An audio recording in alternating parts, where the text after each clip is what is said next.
Welcome to our most recent episode of OPS Unfiltered. Today, I have an awesome guest, Tanner Chatterley. Cheers. Cheers, Gorilla Mine. Cheers. Let's go. It's your first time. Nootropic infused energy drinks, Gorilla Mine. Shout out. If you're on NetSuite, come talk to us. We can cut costs. Tanner is the CEO of OrderProtection.com. I'm really excited to dive into his journey on his path to become CEO of a SaaS business here in Utah. So Tanner and I have become friends behind the scenes, and I'm excited to dive into his story today. Hopefully you guys can learn some stuff about business and the complexity and troubles of running a VC-funded startup. What's your experience? Why are you in the e-commerce order protection space? How'd you get there? Yeah. So I feel like I've told this story probably like 100 times now. But like every single time there's like new details because like crazy shit just keeps happening all the time. So actually I graduated from BYU-Idaho 5 years ago, and that's where I met my wife, right? Like the classic BYU story where you're like, hey, I go junior year, got married, we got pregnant right away. My wife was 9 months pregnant. There we go. At graduation. So we left to Utah to join Route, actually. So Route's who we compete with now in the space. What year was? This was 2019. So I joined in the summer of 2019. So 5 plus years ago now. When Route was really small, there was probably like 25 employees, 30 employees, something like that. And I started as a CSM, so customer success manager. So just right away was just like out of the gates, didn't really know what I wanted to do. After graduating, I studied marketing as my undergrad, and then just kind of like found this knack for like business intelligence. It was like, okay, this is something I'm super interested in. I did a internship at Tableau in Seattle for a summer when I first got married to my wife, and I started using that tool, and I was like, man, this is cool. I like the data side as it kind of like relates to solving problems, like having the visibility to like go and tackle some challenges. And then on the CSM side, I was like, okay, I was talking to, Route was so popular at the time. Yeah, what it was a freaking like, rocket ship. It was insane. It was insane. So we were just onboarding so many customers. Route, they're just like shipping protection that you enable on your cart of an e-commerce company. And it's like, it was like $2 or how much? Yeah, it was 98 cents. 98 cents for pretty much everyone that was on. This was 2019 when 98 cents went a little bit farther than it does in 2024. So yeah, talk about product market fit. Jeez, the timing was insane because obviously the following year was COVID. Well, I remember I was CEO of a brand during that time, and the value add was so straightforward. It's like, hey, you want to increase cart conversion and put an extra $2 million to your bottom line? Like, yeah, that's it. that was the pitch. It was like, yeah, let's do it. And right? You click a button and it installs. And it's there. Yeah, they did a great job. Especially early on. It was like the timing of everything was crazy. The product was so basic to start, but to your point, it was like product market fit was already kind of established, and we were onboarding hundreds of customers probably per month. It was insane, right? Because to your point, it's like adding an app on your phone, right? You just go to the Shopify App Store, you install it, pretty easy to set up, really light offering, right? And then I was there for 2.5 years. Like I said, started when we were probably just doing a couple million in revenue, and then left when there's 420 employees, and I think Route was doing like 50 mil in ARR.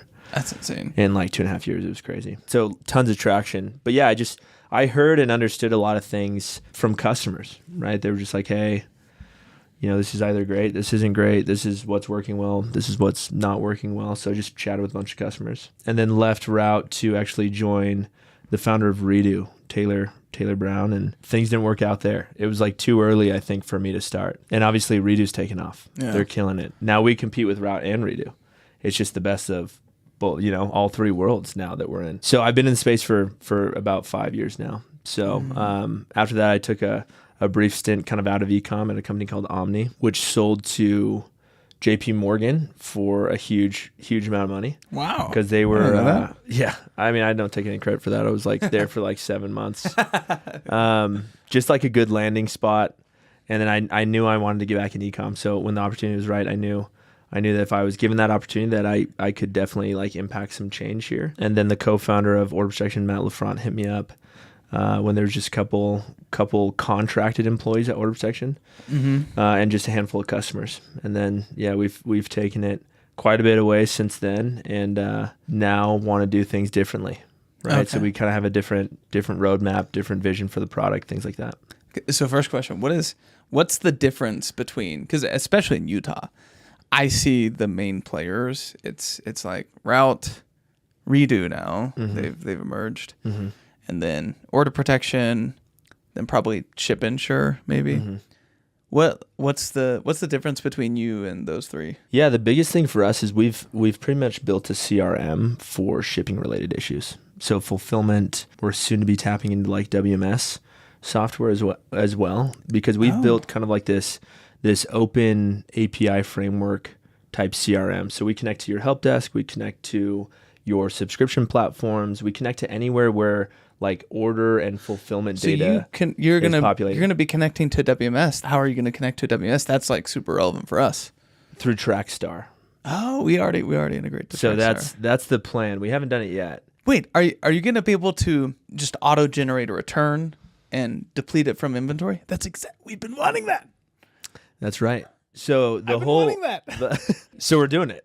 We're doing it. all right. It's going to be a combined thing. So the whole play for order protection is essentially we want to automate a lot of that journey for the end consumer. So we will identify through fulfillment events. Massive pain point on the inventory side, and none of those platforms, Route, even Ship Insure, they don't really care about it. So we want to be more predictive, right? So if we determine based on someone's tracking information that order is never going to show up to them, and if it meets the policy that our brands create within our platform, so that's another big differentiator between order protection and our competitors, is that you can completely one-off customize your policy, the actual insurance policy, for both the end consumer in terms of like when they can file claims, certain indicators of, okay, if this order is stuck in transit for 5 days or 3 days, whatever the case may be, you can customize kind of the risk tolerance that order protection will take on the brand side. And then for the end consumer side, getting pretty predictive in terms of, hey, if we determine it meets our policy of it's stuck in transit for 3 days, I'm actually going to generate a reshipment order without the customer even having to file a claim to order protection. Okay. Right? Or generate an in-store credit one-time discount code or gift card that will hit their email with a message from order protection saying, hey, we've determined that your order is likely never going to arrive to you. And based on the policy that the brand has with order protection as a provider, we're giving you this in-store credit to go and shop.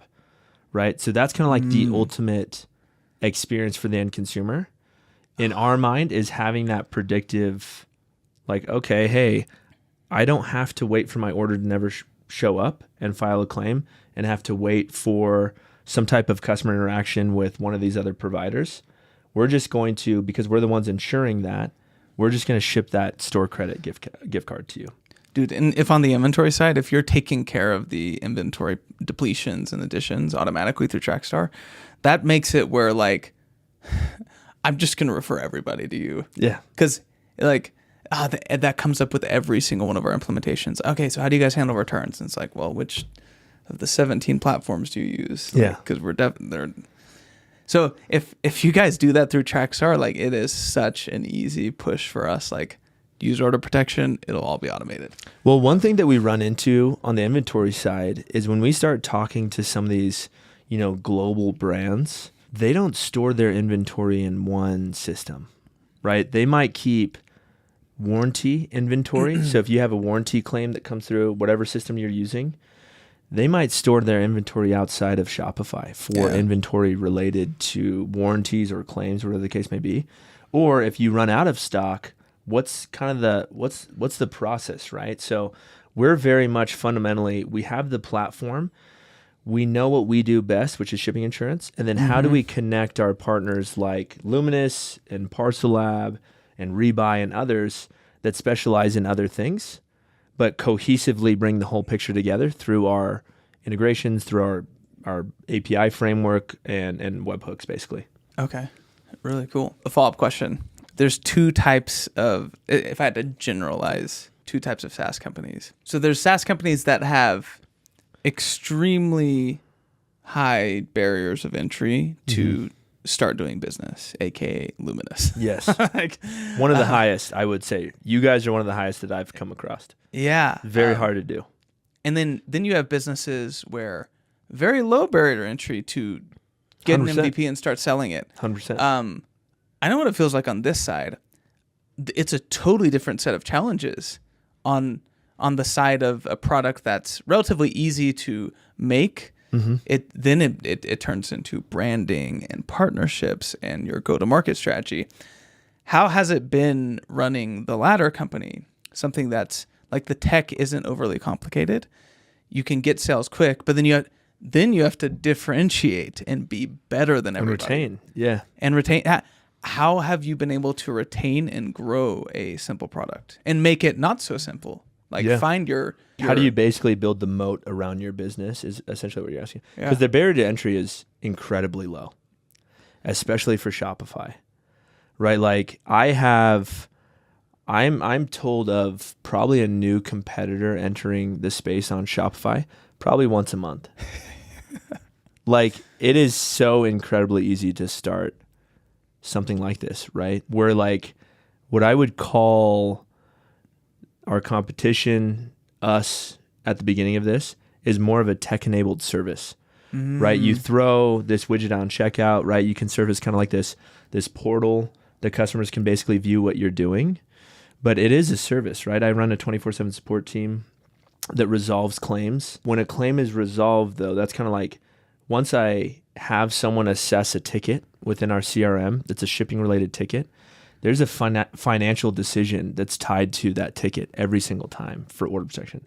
Whereas if it's a brand, they get, especially some of the bigger ones that we service, they get 30, 40,000 tickets per month. Not all of those are financial decisions, but you're essentially leaving the decision up to a customer service rep to make on a consistent basis for your business, which impacts your bottom line, right? So how do we take the financial aspect of the shipping insurance offering that everyone's doing, and how do we make that a more aligned decision with your financial team, your ops team, people running the warehouse and checking inventory and picking, packing? How do we give them all visibility into these decisions, and how do we basically clean up a lot of what's happening in terms of like mispicks, wrong items being sent to the end consumer, right? Like all of these impact that consumer journey.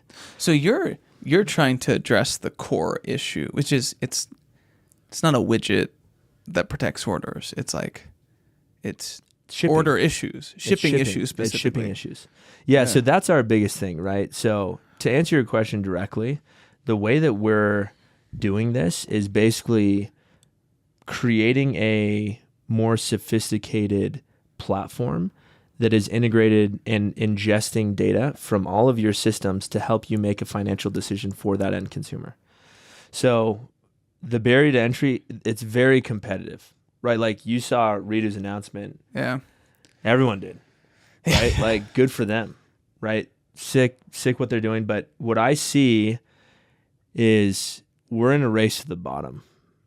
Like quite honestly, if you don't know it and you just dumped a shit ton of cash into this particular space, you've got to have a foolproof plan, because it is a race to the bottom in terms of who can give away the most margin to the brand and still operate a successful company. Yep. Right? Because we have revenue shares, right? We do revenue shares with all of our partners. And essentially when a new entrant enters the market, that is the only lever they have to pull, because they don't have any of the technology yet. Right? Yep. And there's the ones that react to that the most are SMB customers on Shopify, where they're like, hey, I will take a watered down version of all 3 or 4 of these products that might not communicate the best between each other, but if it's free and I can make a little bit of money, then I'm going to take it, right? Whereas the more sophisticated companies are looking for the best product. They still care about a revenue share, right? Like, how is this an equal partnership? But at the end of the day, they want the best product, and they want it to communicate directly with the different technology platforms they're using, right? And that's where we're positioned not to service kind of the long tail of Shopify. That's, Route's got 13,000 plus customers. They've grown like crazy, but what we care about most is What is our relationship with our brand partners? And are we solving more than just a kind of minute problem? Yeah. I think going into the partnership side, I think something that can be really differentiated is you're doing this thing called like the homie tech stack. Yeah. Which I think is really smart, because if you can get in with somebody like Luminous or Gorgeous or like have your go-tos, then all of a sudden you're just part of a much bigger ecosystem, and everything just works better when order protection is in. I mean, you think about Luminous, right? I come to your office. If you come to my office, it's like I've got 23, 24 employees, right? Like, I don't know how many employees Luminous has at this point now, but it's 20-ish. Like, yeah, it's same range, right? Like, and we're competing against teams of, 80 to 100 sales reps, right? Like, so how am I supposed to compete against that? Like, the resources that we have versus our competition is just wildly skewed, right? So how do the Davids of the world, right? I made that comment about you when you came on the podcast yesterday, because I'm like, dude, you're trying to take down Oracle. Like, you're trying to take down Microsoft, right? Like, how do we compete with these incumbents? It's by specializing and then finding the right partners to basically distribute our product through their bigger teams. So we might go and partner with the Goliaths, right? That service a different part of the post-purchase experience, that have access to a wealth of customers, a wealth of information and data that I don't have access to, right? So that's how we do it, is like the homie tech stack. It's a fun way to say like our preferred partners. We're just homies, dude. We're all servicing the same people. Why don't we go about it in a more unison way, as opposed to saying, hey, you know what? For my own sake and my own benefit, I'm going to build out all these products that everyone does and have one app to rule them all. I remember a company called ClickUp, and they raised like $400 million like during the height of COVID. So much money. And that was like their tagline. I have never seen a company do that well outside of like Microsoft. Microsoft does it through acquisition, right? And distribution channels. For us, it's that same approach. How do I make my one sales rep feel like 5? And it's through plugging in the right partners, the right people at the right time. Yeah, no, I love it. Going back to Route a little bit, with your experience at Route and what we've seen. So Route, I believe they just did a down round technically. What is something they didn't do to differentiate and solidify their foothold on the market? That's a great question. So, and this is public information. We're being sued by Route, and I think I shared that with you. Yeah. So I'll be careful, and great people there.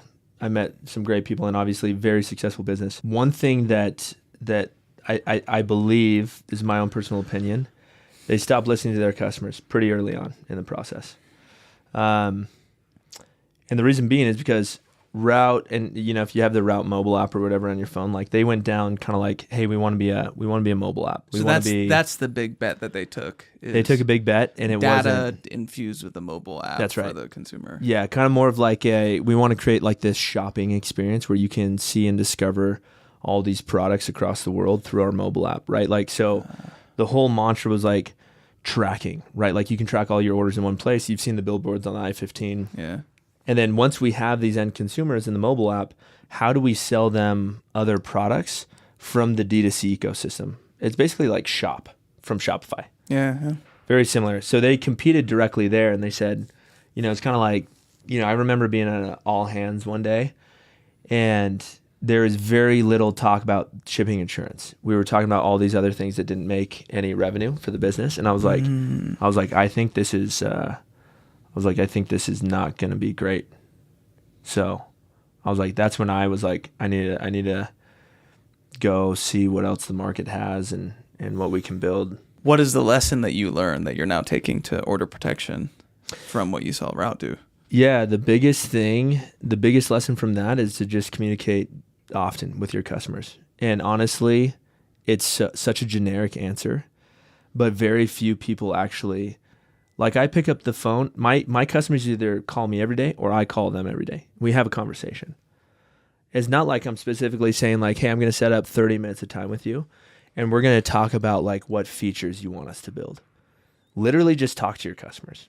Doesn't even have to be about anything work related, product related. Just talk to them often. The concerns that they see about your current offering and things that they anticipate that you will eventually lead to building will come out in natural conversations. And it's a good thing you like to talk to people, Jared, and that you do stuff like this. You're a charismatic, personal dude. You will, if you haven't already, you're incredibly sharp, obviously, but it's like, if you haven't already, it's like you will find those things very consistently just come out of the woodwork when you're just having conversations. Yeah. But that's the biggest thing is ask the right questions, and you just have to, and from a prospect too. So I would say, listen, ask your customers questions, listen, and then the people that you want to be your customers, go and find what their biggest problem is that you can solve with what you're currently offering today. And then from that, you'll find the gaps and develop what you need to develop on the product side to go and fill those gaps. All I do personally now as CEO is, how do I find the biggest brands and solve their biggest CX or shipping related problem? So if you had to encapsulate everything in one sentence, what value does order protection provide to brands? So the biggest value, and it's one sentence, I've probably rattled this off a few times, but we decrease customer service costs while enhancing the end consumer experience. So typically those don't go hand in hand, right? Because if you typically need to deploy more resources, hire more people if you're going to provide really fast response times, and AFRT's got to be low, and resolving a claim, there's typically back and forth with the carrier and the customer. We take that entire experience and condense it down so that your end consumer is getting a resolution to a claim, which is a financial decision made by Order Protection, in an hour or less. And do other competitors not prioritize that as well as you generally? Correct. Yeah. Okay. So it's truly like you are their team and you care so much that you're going to respond way faster and make sure everything gets taken care of. I mean, it's one of those things where it's like we completely white label our service for a lot of brands, so they don't even know that Order Protection exists in that claim filing experience. That was never like a cool thing. Like at Route, it was like one of our biggest things at one of our all hands was like, Route's got to be a household name. Like we want everyone to know the brand, right? And I was like, dude, I'm a shipping insurance company. Like I don't have a brand, dude. Yeah, the name of the company is OrderProtection.com. If everybody thinks you're just the brand, like they praise the brand. Yeah. And they're like, dude, this is sick. This experience has been great. You're $1 billion company. For sure. For sure. So that was the biggest thing, right? It was like, how do we become a utility for our brands, right? And it's funny because it's like what I just described to you can be and is already a commodity, right? You can only offer the best experience at the quickest. Like people are just going to get faster and faster in those responses and those resolution times, right? Like we're working on automating probably 50% of our tickets in the next 3 months, right? Because Q4 comes and we get a shit ton of claims. And it's like, okay, I can staff up my team a little bit more, or I can automate 50% of my claims that are fulfillment-related claims that I already have all the data for. That could be such a differentiation if you guys go for an A/B round, building software around like this concept of like you are an outsourced CX team for hundreds of brands, and that's where the secret sauce could be. Yeah, 100%. That's really cool. Yeah, it's so the kind of. And I won't give up too much of the secret sauce because we have, like I said, I was like, I think our product roadmap and vision is unique because I don't do it anymore at all, honestly, because I have people on my team that are much smarter than me and better than me at running analytics and stuff. But it's like I have a lot of that background where I like to see what's happening. I want the visibility. And that is something that you can bring under one hood, right? And like bring all together. Everyone's like, hey, I have to offer all these different products and value streams. But what they don't understand is the hidden costs of maintaining all of these different value streams, right? And as you move up market to where the money is, it just gets harder and harder because these customers that you're going to be servicing up market, which is why everyone kind of hangs out in the same area in my space, which is like SMB mid-market, is because they don't need a lot of like customized solutions, right?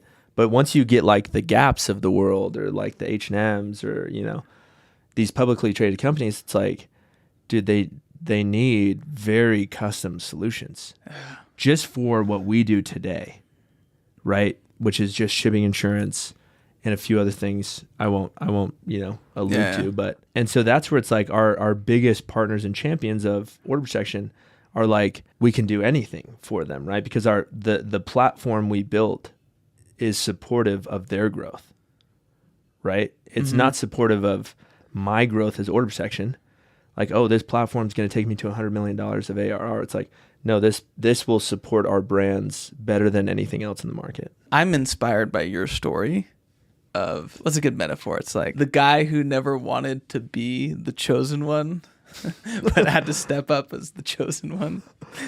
So at Order Protection, obviously there was a lot of drama that went down. Yes. You were head of revenue.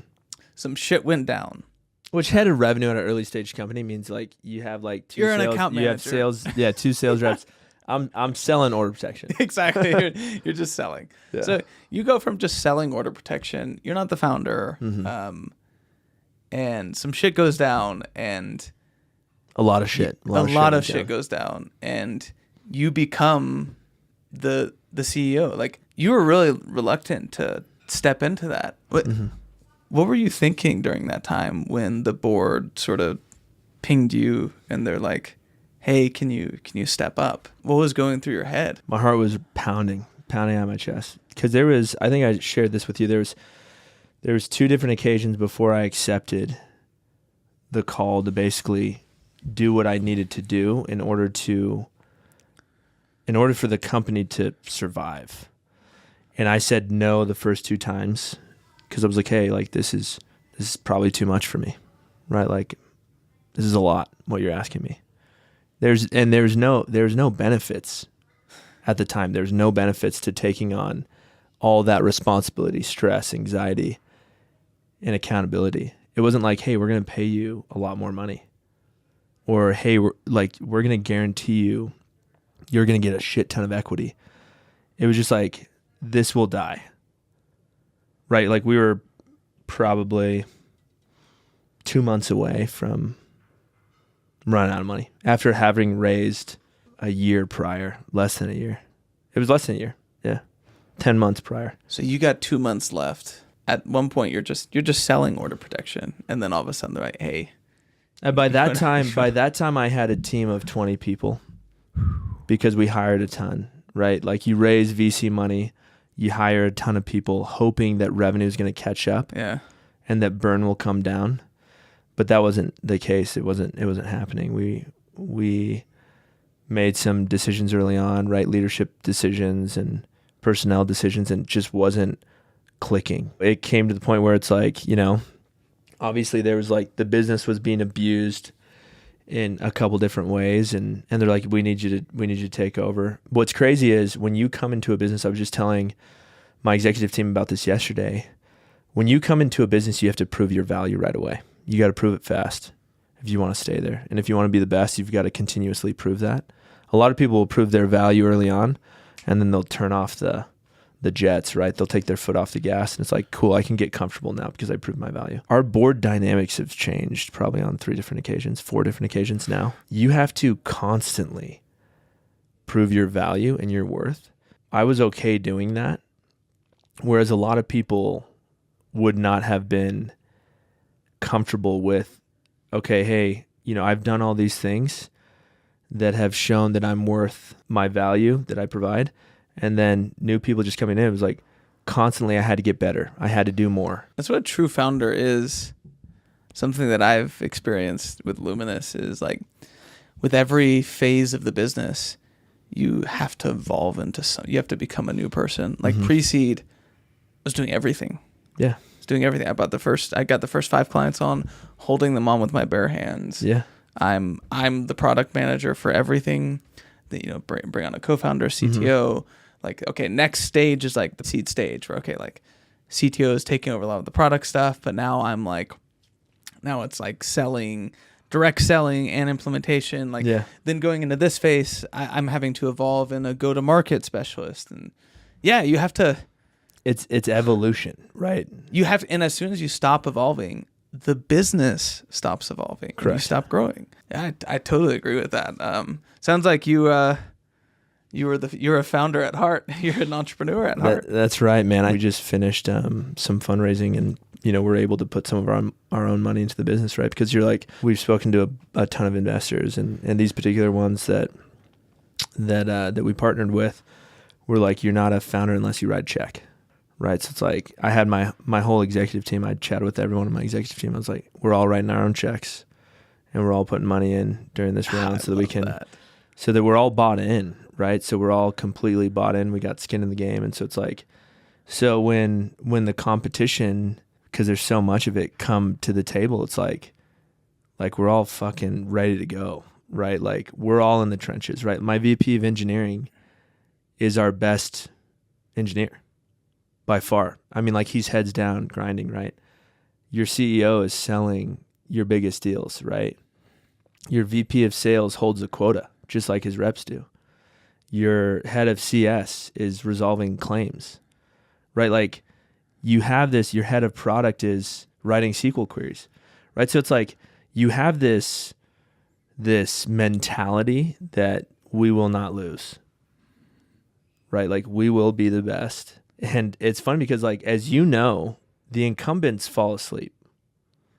They do. Right? They fall asleep. They get lulled to sleep because there's so much success there or money, VC, whatever. And so there's still so much opportunity. You just have to go take it. I love that, man. You totally turned it around, and I have so much respect for you because of Thanks, that. man. Likewise, dude. What you've done is insane. I relate to that so much. That's how I run the team at Luminous. Is like, sure, we have heads of departments like marketing, a CTO, but like everybody is getting their hands dirty. Yeah, and we're VC funded, but we're super capital efficient. Mm-hmm. We treat it as a war chest. Like once we've proved some things, then now we have money to like put gas on it. Everybody comes to Luminous to take a massive pay cut and to get equity, a lot of equity. Because I have the exact same belief. If we're going to beat NetSuite, you got to come to Luminous for the right reasons. You got to come here. You got to be making 150K over there and come make 50 over here, but a lot of equity. Yeah. And that's how I know you're coming here for the right reason. For sure. And that's how we're going to win. Yeah. It's not just me that's bought it. Like everybody. Yeah. You know what I mean? Yeah. It's cool, man. It's not like when you're at a big company that's a rocket ship, everyone's just like drinking the Kool-Aid. And you're like, I got to the point where I was like, man, drinking the Kool-Aid. Yeah, dude, I'm almost through this. This actually helps quite a bit. I've been dialed. I'm taking a case back with me. Shout out Gorilla Mind. But yeah, you get to a point where it's like, everyone's sipping this Kool-Aid and you're like, man, this is too sweet for me. The Kool-Aid's too sweet. You're like, something's not right here. Right? Like you get a little like suspicious. Right. So, but yeah, at this stage, right, like the people that are like, quote unquote, drinking the Kool-Aid, it's like, no, it's like we're mixing our own Kool-Aid, right? Like this is like everyone's got their hands in it. Everyone's, pitching in where they can. And you guys go out to lunch on Thursdays together. It's like I make sure that like I had a mission president actually who was some executive at ExxonMobil and had to go out to Nigeria to live out there for like 5 years. And one of the biggest things he was like, I literally just put people that worked in different departments and I sat them with each other. They've never talked to each other. They work on different ends of the business. And I sat them with each other and so many problems were solved by just coming together from different departments, even at the stage of company that we are, and just sharing a meal together. It's a team, man. It's a team sport. So yeah, it's just one of those things I fully believe in, which is like the relationships I have with my employees, coworkers, whatever we call them, right? Our team. It's like, dude, you see these people more than you see anyone else, right? We talked about this yesterday too. You're like, my question to you was, what hobbies did you have to give up and what friendships, right? Because it's like, you give up everything to do this and you better make it worth it in the end, right? And you form new relationships, new friendships, but you make a ton of sacrifice to turn something that was in such a bad position like Order Protection was, a year and a half ago to what it is today, through, our lawsuit and through people within the business, through investors that ended up not doing the right thing at times or just blatantly lying and doing bad things, right? To what it is today. And it's a testament to our customers first and foremost, and then the team. So, well, massive respect, man. Thanks, dude. To close out, where can everybody find you? Just LinkedIn, dude. I post on LinkedIn. I'm a LinkedIn whore now. Yeah. Love LinkedIn whores. That's it's just one of those things, dude. It's like, I think Adam Robinson from retention.com. He started it all. He started it all, man. One day we saw that, and we were paying a bunch of money in like paid ads and stuff, and we're like, this doesn't work. And so then we started doing the OP show and these things, and it's so much more personal. Starting content in your go-to-market, like the OP show, how's that performed for Order Protection? It's great. Helped you guys? It's great. Like, I mean, that in combination with what we call like our OP champions, which are like our biggest advocates that are willing to jump on a call or be a reference, whatever the case may be. That in tandem is incredible, right? Because you have, I always say in the mouth of two or three, right? It's one thing to hear it from your CEO. It's one thing to hear it from a sales guy within Order Protection, but then you have real life customers trying to solve the same problem. Yep. And the OP show, the content that comes from it, it's so natural to just say, hey, come out, let's have you on the OP show, right? Like, and just prefacing, I'll talk to you about business after, but like, I just want to get to know you, right? That's the whole part about the OB show. Yeah. So it's been fantastic from like an ROI standpoint. I'm sure the same for you guys as well. Yeah. Well, I love it, man. You're such a genuine guy. Tanner Chatterley, OrderProtection.com. Go look it up. On LinkedIn. That's right.